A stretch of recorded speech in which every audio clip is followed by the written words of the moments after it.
इतने लोग उसमें मारे गए, इतने लोग मारे गए, कई अपाहिज हो गए। और पता है अच्छी तरह से कौन बची थी? इन्होंने देखा है कि नाली है, नाली में पानी कम बह रहा है, तो वो नाली में गिर पड़ी। प्रिय छात्रों, हम इस वीडियो में आपके लिए इस परीक्षा के लिए इतने इम्पोर्टेंट प्रश्न लाए हैं कि ये परीक्षा में आते ही हैं। आप पुराने पेपर उठा करके देख लें, आपको ऐसे प्रश्न बहुत देखने को मिल जाएंगे पेपर में। तो वीडियो आप पूरा ध्यान से देखें और ध्यान से सुनना।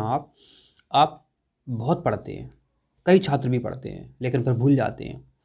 तो हमारे चैनल पर आपको एक अच्छे तरीके से पढ़ाया जाता है जिसको आपको उत्तर याद रहें। अब क्या मतलब है 50 बार पढ़ते रहो, रटते रहो, याद नहीं होते हैं। तो आप हमारा वीडियो देखो, एक बार ही वीडियो देखने से आपको इनके उत्तर याद हो जाएंगे। सोचो, आपको मात्र एक विषय के 10 वीडियो देखना है, बस 10 वीडियो में खेल हो जाएगा, आपका सिलेक्शन तो हो ही जाएगा, आपकी परसेंटेज भी अच्छी बनेगी, आप टॉप कर जाएंगे। ठीक है, तो यहाँ पर आप ध्यान देना। पहला प्रश्न क्या है, आपसे क्या पूछा है बच्चों? आपसे पूछा है शुद्ध जल। शुद्ध जल क्या होता है जिसको हम पी सकें, वो शुद्ध जल होता है, पीने का पानी। क्या है? पृथ्वी पर कितने प्रतिशत उपलब्ध है? ठीक है, तो बच्चों जो पीने का पानी है, वैसे देखने में आपको लग रहा है कि समुद्र का पानी भी पी सकते हैं तो 100% होगा, या तो कम से 75% होगा पीने का पानी। नहीं बच्चों, पीने का पानी बहुत कम है, मात्र 3% पानी पीने लायक है। वैसे सही बात करें तो 2.5% पानी ही पीने लायक है। और सोचो, ये 3% में कौन कौन सा पानी है?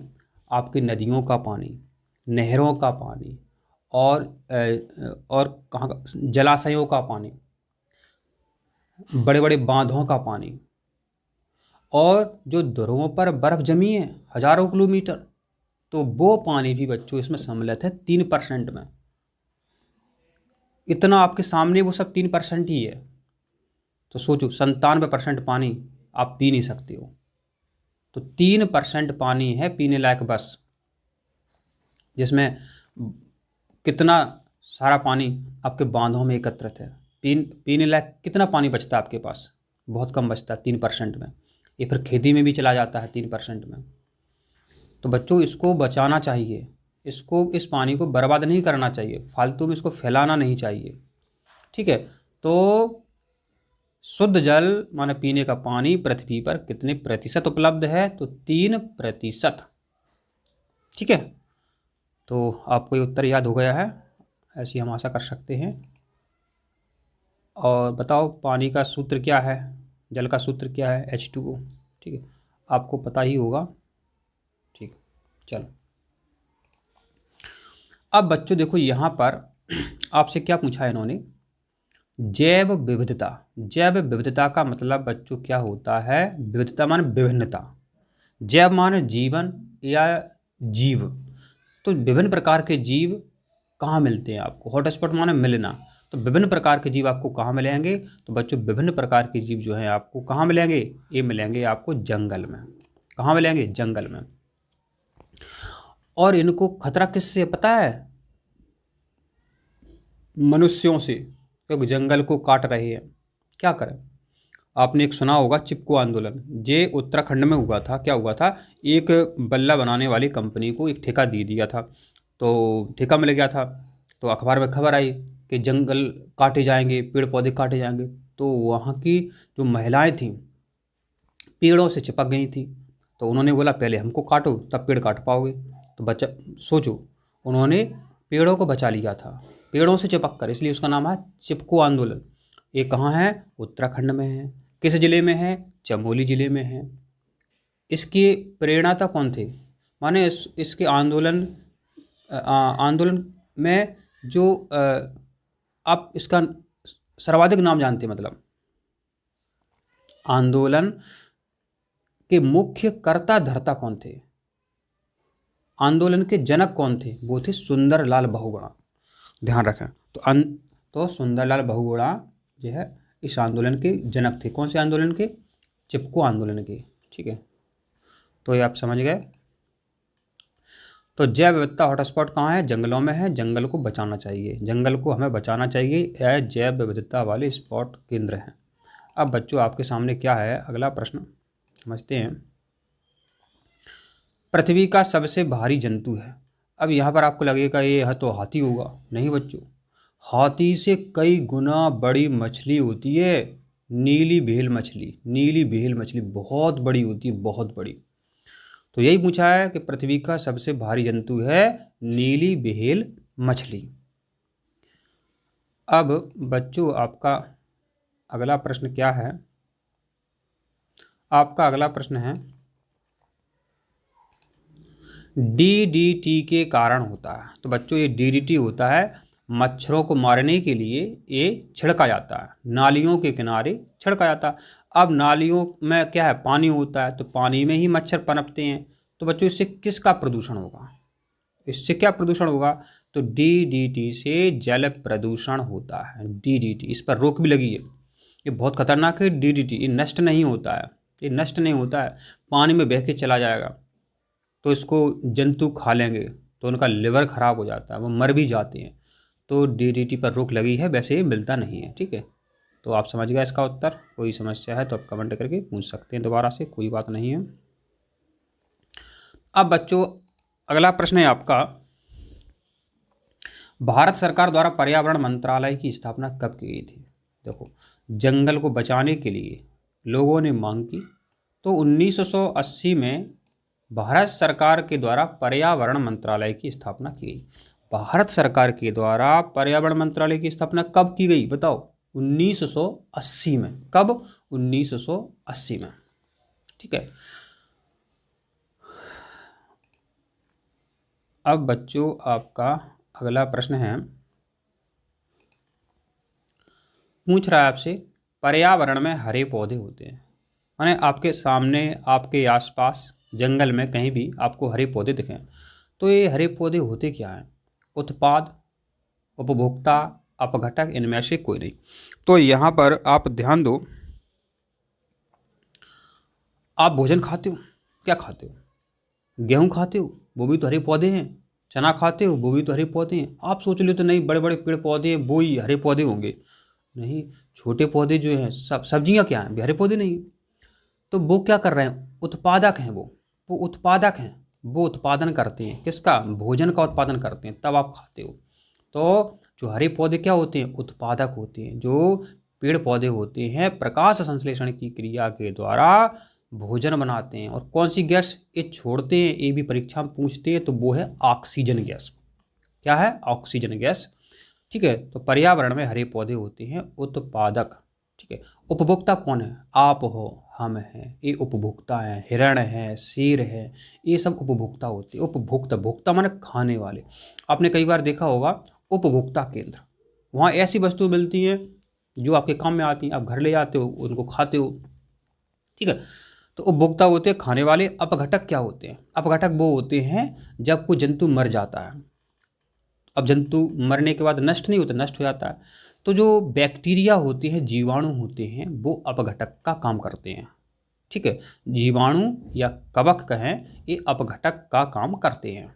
ठीक है, तो इसका उत्तर आपको आपने समझ लिया। तो बता दो अब, पर्यावरण में हरे पौधे क्या काम करते हैं? उत्पादक का काम करते हैं। कौन करते हैं? हरे पौधे। ठीक है, अब आपका अगला प्रश्न है, वायु प्रदूषण से होने वाले रोगों के नाम बताओ। तो ध्यान देना, यहाँ देखो, वायु प्रदूषण माने हवा में धुआं हो, विभिन्न प्रकार की हानिकारक गैसें हों। तो जो अस्थमा है, अस्थमा इस सांस की बीमारी होती है, इसे दमा बोलते हैं। तो इस सांस की बीमारी होती है अस्थमा। तो टीबी माने तपेदिक, तपेदिक रोग भी ऐसा ही होता है जो कि वायु प्रदूषण से फैलता है। तो बच्चों अस्थमा माने सांस नहीं ले पाते, अस्थमा में सांस नहीं ले पाते। कब? सांस जब नहीं ले पाओगे जब वायु प्रदूषण हो। जैसे चिमनियाँ होती हैं, वहाँ भयंकर धुआं फैलता है, तो वायु प्रदूषण होता है, तो आप सांस ले पाते हो? नहीं ले पाते हो। तो वायु प्रदूषण से अस्थमा और तपेदिक बीमारी हो जाती है। ठीक है, तो ये ध्यान रखें आप, प्रदूषण से हमेशा प्रश्न आता है, तो आप वीडियो देखते रहें और कोई दिक्कत नहीं है। ठीक है, प्रिय छात्रों, अब आपका अगला प्रश्न है वो अपन देख लेते हैं, क्या है।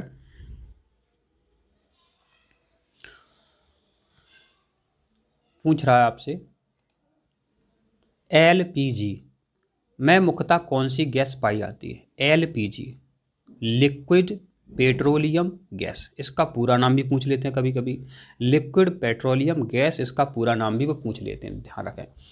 तो इसमें मुख्यतः कौन सी गैस होती है? आपके घर के जो सिलेंडर हैं उनमें एलपीजी भरी होती है, तो उसमें बच्चों जो है ब्यूटेन गैस मुख्यतः होती है। कौन सी? ब्यूटेन। इसका सूत्र याद कर लो, C4H10, C4H10 ए ब्यूटेन आपकी हो जाती है।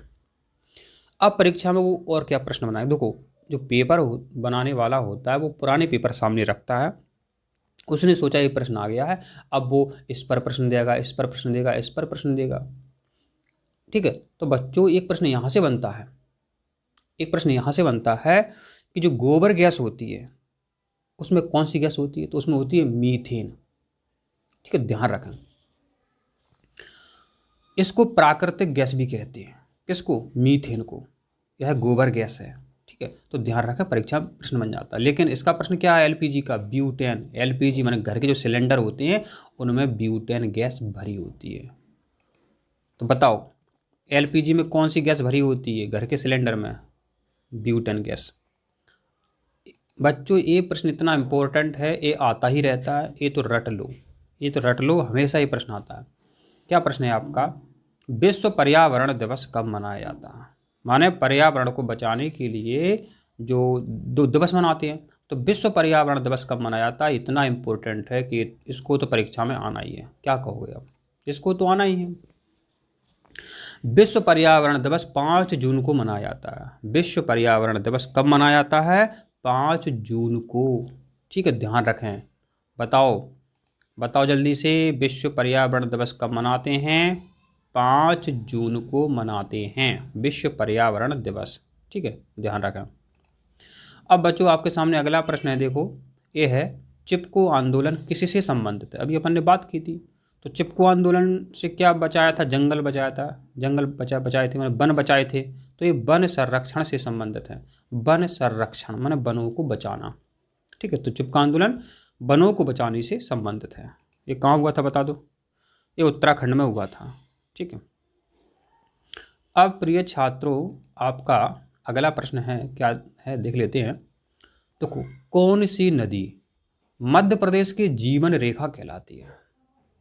तो बच्चों नर्मदा नदी है, ये नर्मदा नदी है, ये मध्य प्रदेश की जीवन रेखा कहलाती है। जीवन रेखा बच्चों, ये अमरकंटक से निकलती है, अमरकंटक से निकलती है और मध्य प्रदेश की सबसे बड़ी नदी है, ठीक है, मध्य प्रदेश की सबसे बड़ी नदी है, अमरकंटक से निकलती है, ध्यान रखें, परीक्षा में ये प्रश्न आपका बनेगा।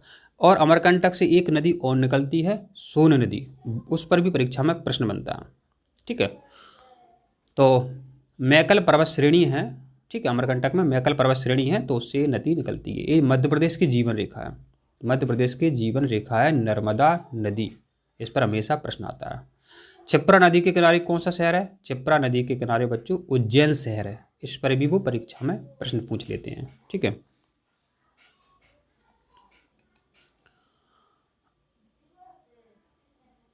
अब है आपका अगला प्रश्न, तो वो देख लेते हैं अपन, क्या है आपका अगला प्रश्न।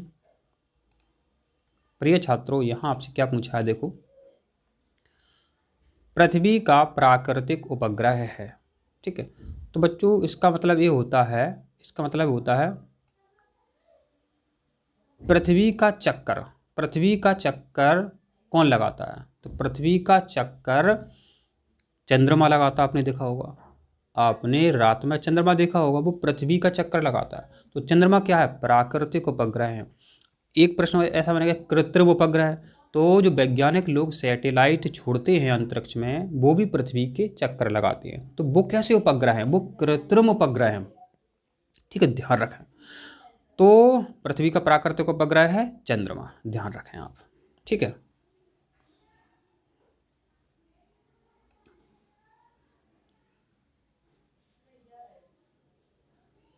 अब प्रिय छात्रों अब आपका अगला प्रश्न है,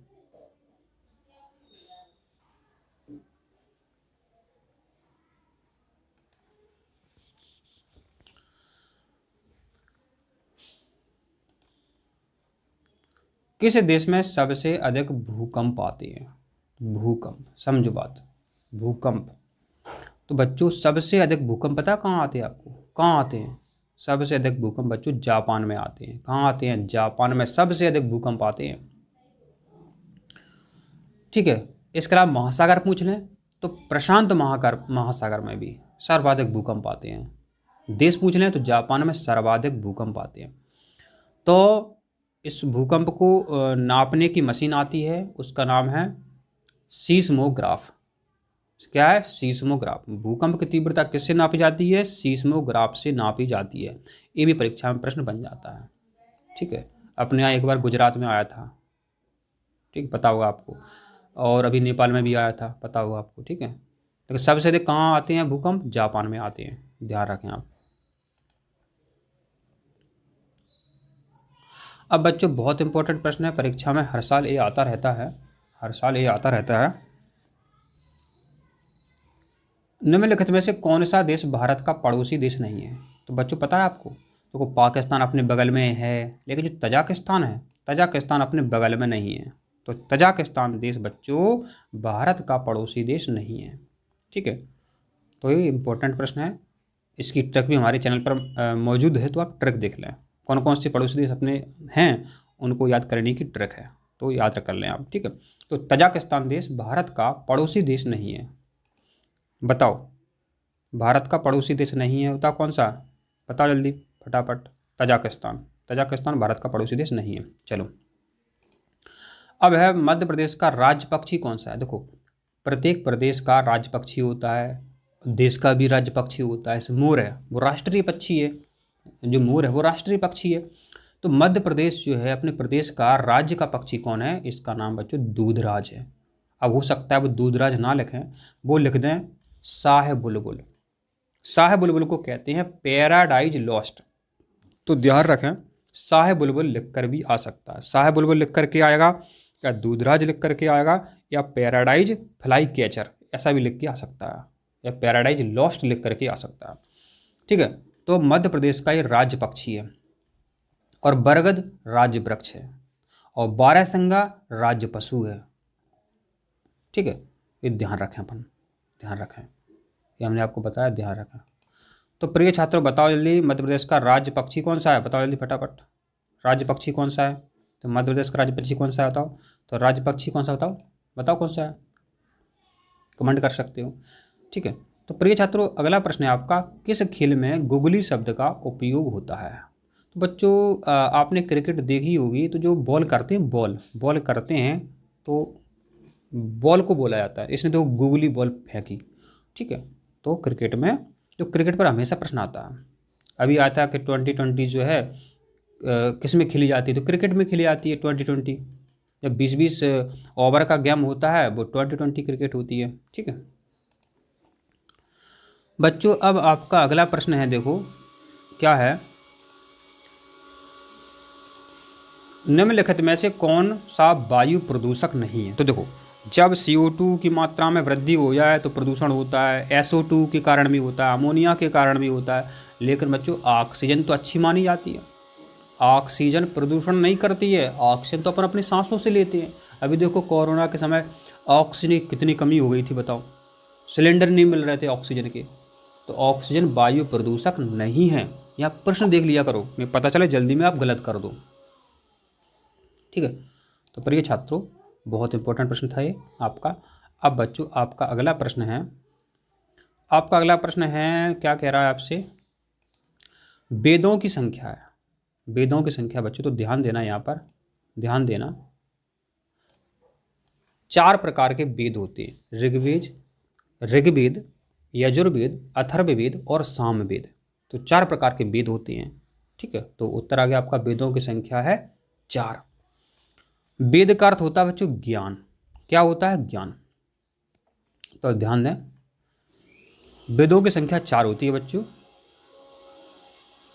फिर बच्चों आपका अगला प्रश्न है, क्या है, मताधिकार के लिए, मतलब वोट देने के लिए, मत मानो होता है वोट, अपने मत का प्रयोग करो, ये लिखा रहता है। तो मताधिकार के लिए निर्धारित आयु, मतलब आप वोट कब डाल सकते हो? बताओ, क्या साल के हो जाओगे वोट तो वोट डाल पाओगे? तो आप 18 साल के हो जाओगे तो आप वोट डाल सकते हो। ध्यान रखें, आप 18 वर्ष के हो जाओगे तो आप वोट डाल सकते हो, इसके पहले आप वोट नहीं डाल सकते हो। ठीक है, इसके पहले आप वोट नहीं डाल सकते हो। 18 वर्ष के हो जाओगे तब आप वोट डाल सकते हो। ये इंपॉर्टेंट प्रश्न है, एक कई बार परीक्षा में पूछा गया। आपका लास्ट प्रश्न है, बहुत इंपॉर्टेंट है, परीक्षा में हमेशा आता है, इसको याद कर लो, रट लो। किस गैस के कारण भोपाल गैस त्रासदी में हजारों जानें ली? तो बच्चों ध्यान देना, क्या है, भोपाल में कब की बात है? ये 1984 की बात है, और वो तारीख थी 2-3 दिसंबर की रात, माने 2 दिसंबर की रात हो रही थी। तो एक कंपनी थी यूनियन कार्बाइड कंपनी, तो वहाँ पर MIC गैस का रिसाव हुआ। कौन सी? MIC माने मिथाइल आइसोसाइनेट गैस का रिसाव हुआ। बच्चों इतने लोग उसमें मारे गए, इतने लोग मारे गए, कई अपाहिज हो गए।